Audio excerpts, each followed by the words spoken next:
భాగవత కుటీరంలో ఇంకా కథలు చిత్రించబడి ఉన్నాయి. ఇది జడభరతుడు అంటారు కదా,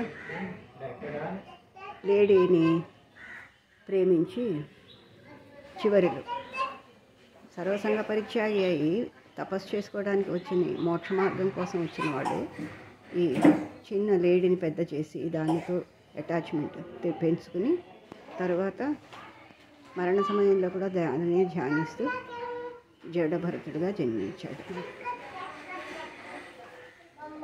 ఇది ఇంకొక కథ భాగవతంలో. ఇది రాజామీయుడు. భాగవతంలో యమదూతలు, విష్ణుభటులు అతన్ని అవసాన సమయంలో తీసుకుని వెళ్ళడానికి వస్తారు.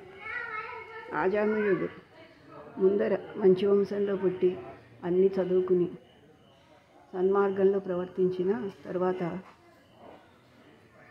చేయరాని పనులన్నీ చేస్తాడు. అందుకని యమభట్టులు అతన్ని తీసుకువెళ్ళడానికి వస్తే చివరి సమయంలో అతను తన కొడుకు అయిన నారాయణని పిలుస్తూ స్మరిస్తూ చనిపోయాడు. కాబట్టి అతనికి విష్ణులోకం ప్రాప్తిస్తుంది అని విష్ణు పార్షదులు విష్ణు దూతలు వచ్చి యమభట్టుల్ని వెనక్కి పంపించి ఆజామీయుడు ఆత్మను తమతో పాటు వైకుంఠానికి తీసుకెళ్తారు. ఇది కూడా భాగవతంలో చాలా ప్రసిద్ధి చెందింది ఈ కథ. ఇక్కడ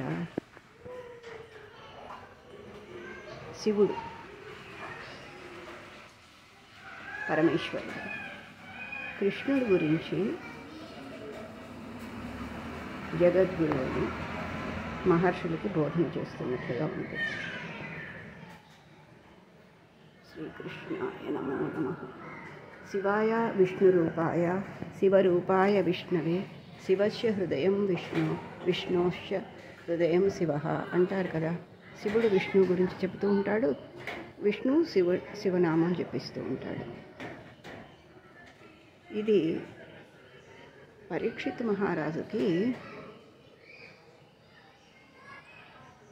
వ్యాస మహర్షి కొడుకైన సుఖ మహర్షి భాగవతం చెబుతున్న దృశ్యం అయి ఉంటుంది. హిమాలయాలు ఉన్నాయి వెనకాల, అదే కథ. ఇక్కడ ఇంకా బొమ్మలు ఉన్నాయి.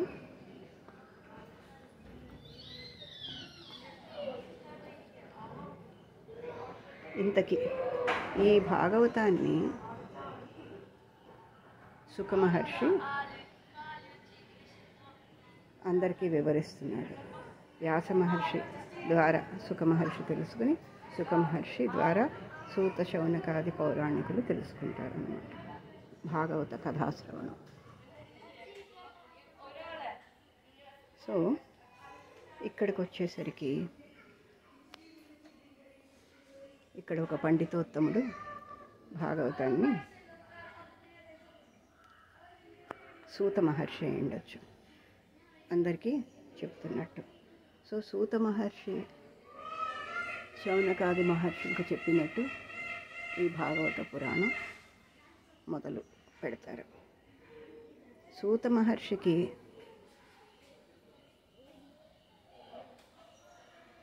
సుఖ మహర్షి ద్వారా ఈ విధంగా భాగవత పురాణ శ్రవణం చేస్తారు. ఇంకా జైమిని, వైశంపాయనుడు ఇలాంటి మహర్షులు కూడా వింటారు. శిష్య గణానికి, శిష్య సమూహానికి చెప్తున్నారన్నమాట. ఇక్కడ మాత్రం అసలు భాగవతంకి కారణం వ్యాస మహర్షి ఈ పరీక్షిత్ రాజుతో చెప్తున్నట్టు. తర్వాత సుఖ మహర్షి చెప్పినట్టు అనుకోవచ్చు. ఆ తర్వాత ఈ కథలన్నీ ఉన్నాయి. ఇంకా బయట కూడా కథలు కూడా ఉన్నాయి కదా, అది ఇంకొక వీడియోలో ఆల్రెడీ తీశాను. ఇవి లోపల ఉన్నవి ఇప్పుడు చూసి, ఈ కథలు కూడా చాలామందికి తెలియకపోవచ్చు. ఈ ఘట్టాలు, కృష్ణ లీలా ఘట్టాలు ఉన్న వీడియో అందరికీ తెలిసినవే. ఇవి తెలియవేమో అని నేను క్లియర్గా చెప్పాను అన్నమాట. భాగవత కుటీరంలో చిత్రాలు ఇక్కడ త్రిశూర్లో ఉన్న ఇస్కాన్ టెంపుల్లో. జై శ్రీకృష్ణ.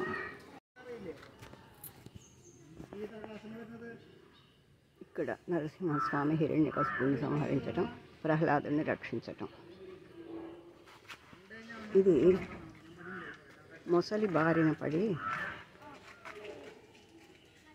గెలవలేక జీవితాశను వదులుకుని గజేంద్రుడు శ్రీహరిని గురించి ప్రార్థించినప్పుడు శ్రీహరి వచ్చి రక్షించటం, గజేంద్ర మోక్షం.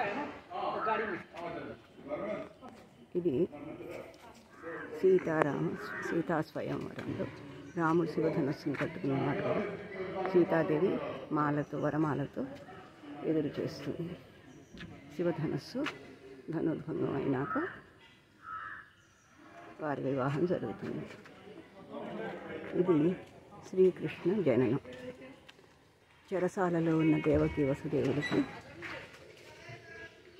విష్ణుమూర్తి శంఖ చక్ర గదాధరుడై 4 చేతులతో పద్మంతో ప్రత్యక్షమయ్యి తానే వారికి పుత్రుడిగా జన్మిస్తున్నాను అని చెప్పి పసిపాపగా మారిపోతాడు.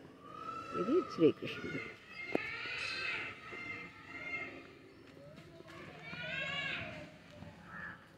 శ్రీకృష్ణుడు గోకులంలో గోపాల బాలకులతో ఆడుకుంటూ గోవుల్ని పెంచుకుంటూ బృందావనంలో తిరుగుతున్న దృశ్యాలు. ఇది కంస చాణూర మర్దనం. అక్కడ సింహాసనం ఖాళీగా ఉంది కాబట్టి ఇది కంసుని చంపటం, శ్రీకృష్ణుడు కంస సంహారం చేయడం. తర్వాత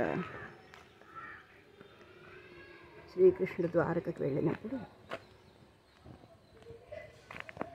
సుదాముడు, శ్రీకృష్ణుడు చిన్ననాటి స్నేహితుడైన సుదాముడు వచ్చి ఆయన దర్శించుకోవడానికి వచ్చినప్పుడు కృష్ణుడు ఆయనకి చేసిన సేవలు, ఆయనకి ఇచ్చిన గౌరవం మిత్రత్వానికి ఉదాహరణలుగా నిలిచిపోతాయి. ఇది శ్రీకృష్ణుడు ఉద్ధవుడికి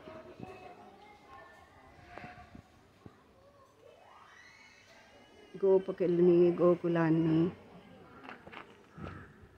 శ్రీకృష్ణుడు ఉద్ధవ గీతల ద్వారా, ఉద్ధవుడు ద్వారా తన సందేశాన్ని వాళ్ళకు పంపిస్తాడు. ఆ తర్వాత శ్రీకృష్ణుడు దేహ త్యాగం చేయాలి అని నిర్ణయించుకున్నప్పుడు ఈ లోకాన్ని రక్షించడానికి ఉద్ధవుడికి ధర్మ ఉపదేశాన్ని చేసి దీన్ని ప్రాచుర్యంలోకి తెమ్మనమని భక్తి మార్గాన్ని, జ్ఞాన మార్గాన్ని, ధర్మ మార్గాన్ని అన్నీ బోధిస్తాడు. ఉద్ధవుడికి ఉపదేశం అన్నమాట. శ్రీకృష్ణుడు చిన్న బాబులాగా, వటపత్ర సాయిలాగా ప్రళయకాలంలో కూడా అన్ని సృష్టి అంతా మునిగిపోయినా కూడా ఆ కృష్ణ బాలకుడిని మార్కండేయ మహర్షి దర్శిస్తాడు. ఆ ఘట్టం ఇది. జై శ్రీకృష్ణ.